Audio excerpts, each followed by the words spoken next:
And part of that, honestly, because I like to be nice and open with people, I knew that Ted Cruz was going to be making his speech, and I knew the speech. I saw it 2 or 3 hours before. What people don't know is that he added a line that you're not supposed to do. He added that line, second or third line, which was... Which line do you mean? You look at it and you see. But he had a speech. We approved his speech. I read his speech because my people didn't want to take a chance, and because I had the right to let him speak or not. And when I first read it, I said, hey, you know what? First of all, it's not a very good speech. It's not very exciting. But second of all, let's throw him out. And then I said, you know, that'll be a bigger deal if we throw him out than if he reads it. And if he doesn't endorse, what difference does it make? So he got up, made his speech, and almost before he even started, he added a line which was not a part of the speech. Tell me which one. Which is a lie. In other words, that's another lie. I won't use his nickname, but that's another lie. Which line did he add? It doesn't matter. Right, You'll see. You'll see. It's very obvious. Clear up the confusion about why you walked into the arena when you did. Were you getting there to upstage him? To tweak him? Yeah. I would never do a thing like that. But yes. Yeah. So people who watch... You know what? He's lucky I did it. What? In retrospect, I wish I would have waited another minute because he was being booed right off the stage. I have never seen anything like it. And his wife, who's a very nice person, had to be taken out of the room. And we're even talking about the Texas delegation. They were so angry at him. Personally, I think his life in politics may be over because people are so angry with him. And whether it is or not, I don't care. And I don't want his endorsement. And that's not out of anger. I don't care. His endorsement means nothing. But had he endorsed, it would have been a good thing for him politically.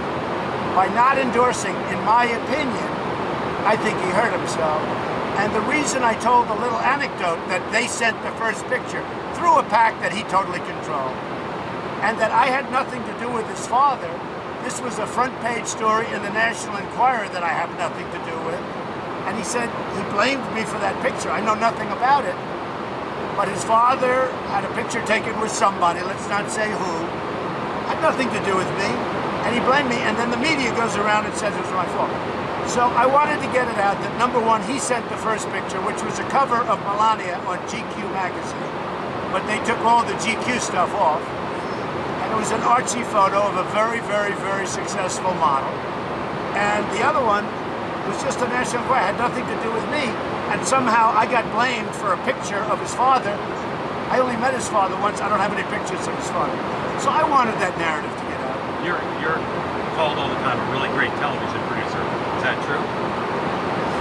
Well, I understand television, but nobody's a great producer because there's always an element of luck. Right. So what were you thinking when you walked in? What was your sort of plan? I think this. I walked in and the arena went crazy because there's great unity in the Republican Party and people don't know it. Had I not walked in, I think that audience would have ripped him off the stage. I think I did him a big favor because it went from boos all over the arena. You saw what was happening. Right. Like why he stood up there. What was your plan? Ted Cruz reminded me of when he was in Indiana standing with those great people who actually came from Ohio, and he was trying to sell them on himself.